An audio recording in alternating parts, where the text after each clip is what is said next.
이번 동영상은 자동차 정비 공장에서 30년 이상 정비 도장 작업을 하여 오던 근로자가 피부 혈관 육종으로 사망한 사건에 대한 실제 상담 내용을 정리한 것입니다. 망인의 배우자께서 우선 전화로 간단한 상담을 한 후 사무실에 방문해서 대면 상담을 진행했었습니다. 자동차 정비 공장에 취업한 망인은 30년 4개월간 도장직 근로자로 근무를 했습니다. 피부염 증세로 입원해서 조직검사를 한 결과 피부 혈관 육종으로 진단되어 치료 중 사망을 했습니다. 망인의 배우자가 근로복지공단에 산재 유족급여 및 장의비 청구를 하였으나 부지급 처분을 받았습니다. 그러면 유족급여 부지급 처분에 대해서는 어떤 불법 절차가 있을까요? 근로복지공단에 유족급여 부지급 처분이 있는 경우에는 부지급 처분 결정문을 송달받은 날로부터 90일 이내에 심사청구나 재심사 청구를 신청할 수 있습니다. 심사청구나 재심사 청구를 하였으나 또다시 기각결정을 받게 되는 경우에는 기각결정문을 송달받은 날로부터 90일 이내에 법원에 행정소송을 제기할 수 있습니다.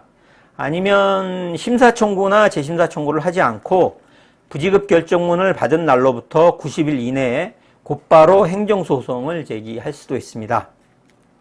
그러면 심사청구나 재심사 청구를 거치는 것이 좋을까요? 아니면 곧바로 행정소송을 제기하는 것이 좋을까요? 질병판정위원회와 자문의사회로부터 자문을 받아 산재 판정을 하게 되는 질병에 의한 산재의 경우에는 어차피 근로복지공단에 심사 청구를 해도 다시 기각될 확률이 매우 높습니다. 비용이나 기간 측면에서는 곧바로 행정소송을 제기하는 것이 좋을 수도 있습니다. 행정소송의 경우에도 1심에서 패소하면 3심까지 다툴 기회가 있기 때문입니다. 그러면 행정소송을 하게 되면 승소 가능성이 있을까요? 질병산재에 대한 부지급 처분의 경우에는 사고로 인한 산재의 경우와 비교해서 행정소송에서도 승소 가능성이 높다고 볼 수는 없습니다. 다만 망인의 사망 원인이 되는 피부 혈관 육종의 경우 환경이나 직업과 관련된 유해물질인 염화 비닐이나 비소 화합물과 매우 관련성이 높은 질병이고 망인의 경우에는 30년 넘는 기간 동안 도장 작업을 하는 과정에서 유해물질에 노출되어 혈관 육종이 발병했을 가능성이 매우 높다고 할 것이기 때문에 다른 사건과 비교해서는 승소 가능성이 어느 정도 있을 것으로 보입니다. 산업재해보상보험법 시행령 별표 3에서는 유기용지의 일종인 염화 비닐에 노출되어 발생한 간혈관 육종에 대해서는 예시적으로 업무상 질병을 인정하고 있습니다.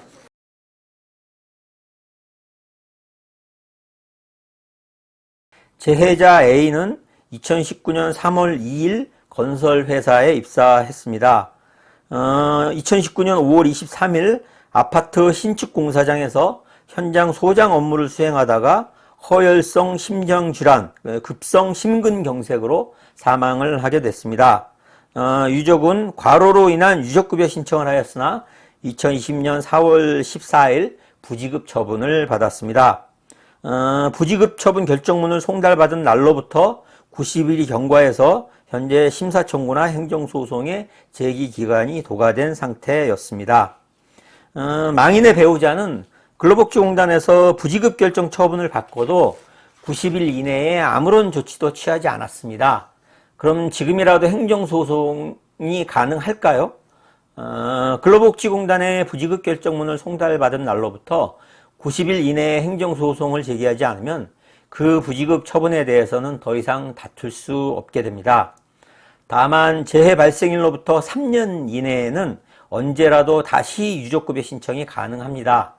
따라서 망인이 사망한 날로부터 아직 3년이 경과하지 않았기 때문에 동일한 사유로 근로복지공단에 유족급여 신청을 하면 근로복지공단에서는 동일한 이유로 부지급 처분 결정을 할 것입니다. 이때 새로운 부지급 처분을 송달받은 날로부터 90일 이내에 행정소송을 제기하면 됩니다. 망인이 평소에 고혈압약을 복용하고 있었다는 이유로 유족급여 신청이 불승인되었는데 평소 고혈압을 앓고 있던 환자는 과로가 있어도 산재가 안 되는 걸까요?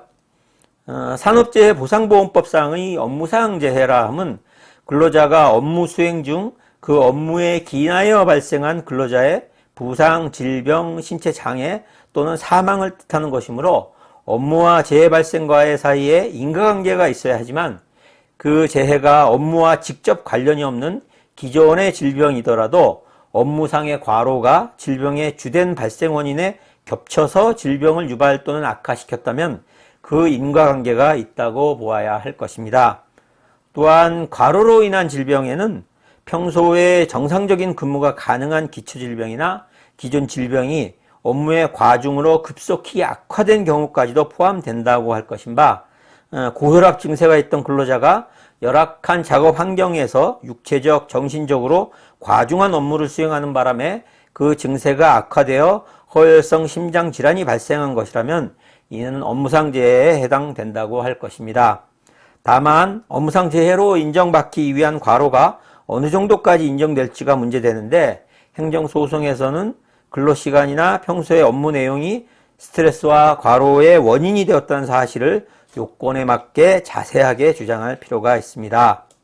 그러면 행정소송을 하게 되면 비용은 얼마나 들까요? 행정소송을 변호사에게 위임하는 경우 필요한 변호사 비용은 사무실마다 조금씩 다르기 때문에 명확하게 말씀드릴 수는 없습니다. 다만 저희 법률사무소에서는 사망에 의한 유족급여 부지급 처분에 대한 행정소송에 대해서는 착수금으로 550만원, 성공보수는 15% 정도로 해서 약정을 하고 있습니다. 참고하시기 바랍니다.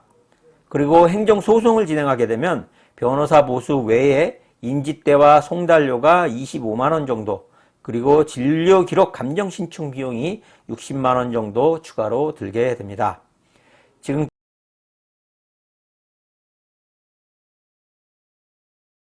망인은 설계회사에서 야간 근무를 하던 중 사무실 화장실에서 쓰러진 채 발견되어 병원으로 이송하였으나 사망하였습니다.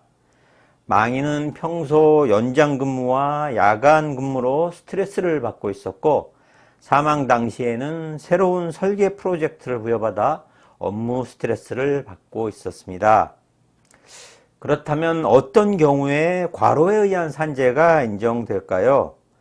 고용노동부에서는 뇌혈관 질병 또는 심장질환에 관한 과로의 유형을 다음과 같이 세 가지로 구분하여 정하고 있습니다.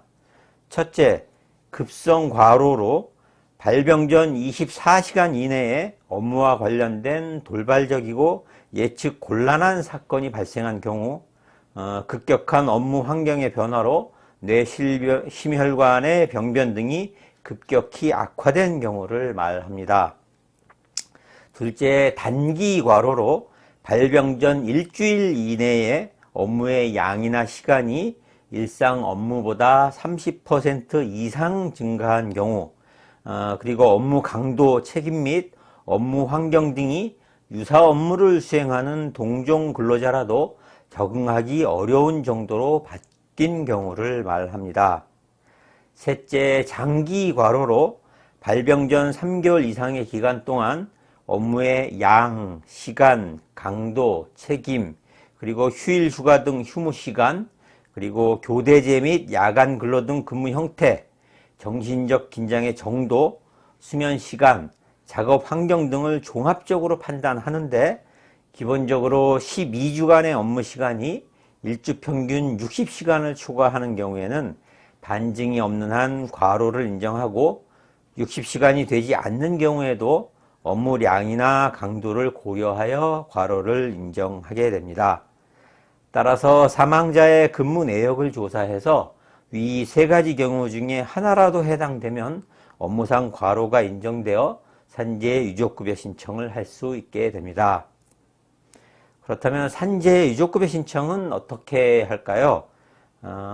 주소지 관할 근로복지공단에 직접 방문하거나 인터넷 홈페이지에 들어가면 산재 유족급여 신청서 양식이 있습니다. 신청서를 작성한 후 관련 서류들을 첨부하여 관할 근로복지공단에 제출하면 됩니다. 신청서를 제출하면 근로복지공단에서 심사 과정을 거쳐서 승인 여부를 결정하게 됩니다. 이때 업무상 과로를 입증할 수 있는 증빙 자료를 같이 제출하여야 합니다. 그러면 유족급여 신청을 했다가 불승인이 되는 경우에는 어떻게 해야 할까요?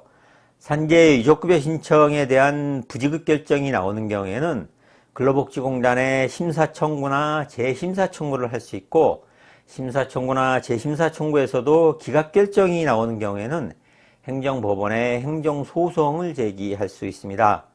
아니면 심사청구나 재심사청구를 거치지 않고 곧바로 행정소송을 제기할 수도 있습니다. 유족급여 신청을 의뢰하는 경우 비용은 어떻게 될까요? 그리고 불승인이 되었을 때 행정소송 비용은 어떻게 될까요? 신청 비용이나 행정소송 비용은 사무실에 따라 다릅니다. 다만 저희 사무실에서는 산재 신청 비용은 기본 수임료 110만 원에 성공보수 15%로 하고 있으며, 불승인이 되어 행정소송을 가게 되면 사망사건의 행정소송 기본 수임료는 550만 원인데 신청 시 지급한 110만 원을 공제해 드리고 있습니다. 따라서 실제 지급액은 440만 원이고 성공보수는 동일하게 15%를 받고 있습니다. 참고해 주시기 바랍니다.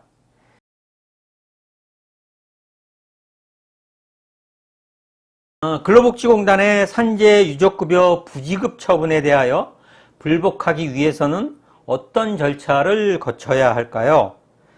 근로복지공단에 산재 신청을 하였으나 불승인 처분 또는 부지급 처분을 받은 경우 신청자는 근로복지공단에 심사 청구를 할 수 있습니다. 즉, 유족급여 신청의 경우에는 부지급 처분을 하게 되는데, 이러한 부지급 처분에 대하여도 역시 심사 청구를 할 수 있는 것입니다. 이러한 심사 청구를 할 수 있는 기간은 부지급 처분 결정이 있었다는 것을 안 날로부터 90일 이내에 해야 합니다. 부지급 처분 결정문은 등기우편으로 송달되는데, 이러한 등기우편을 송달받은 날에 부지급 처분 결정이 있었다는 것을 알았다고 보게 됩니다. 그러면 심사 청구에서 기각 결정이 나게 되면 어떻게 해야 될까요? 근로복지공단에 심사 청구를 하였으나 기각 결정이 내려진 경우에는 이러한 기각 결정이 있음을 안 날로부터 90일 이내에 산업재해 보상보험심사위원회에 재심사 청구를 할 수 있습니다. 재심사위원회에서는 재심사 청구를 받은 날로부터 원칙적으로 60일 이내에 재결을 해서 그 재결서 등본을 청구인에게 보내게 됩니다. 그러면 재심사 청구에서도 불승인이 나면 어떻게 해야 할까요? 재심사 청구에서도 신청인의 신청 내용이 받아들여지지 않은 경우에는 최종적으로 법원에 대하여 행정소송을 제기할 수 있습니다. 행정소송은 재심사 청구에 대한 재결서를 송달받은 날로부터 90일 이내에 제기하시면 됩니다. 그런데 근로복지공단에 대한 심사 청구나 재심사 청구를 거치지 않고 곧바로 행정소송을 제기할 수도 있을까요? 심사 청구나 재심사 청구를 거치지 않고도 부지급 처분이 있음을 안 날, 즉 부지급 처분 결정문을 송달받은 날로부터 90일 이내에 곧바로 행정소송을 제기할 수도 있습니다. 또한 심사 청구만을 거친 상태에서도 재심사 청구를 거치지 않고 곧바로 행정소송을 제기할 수도 있습니다.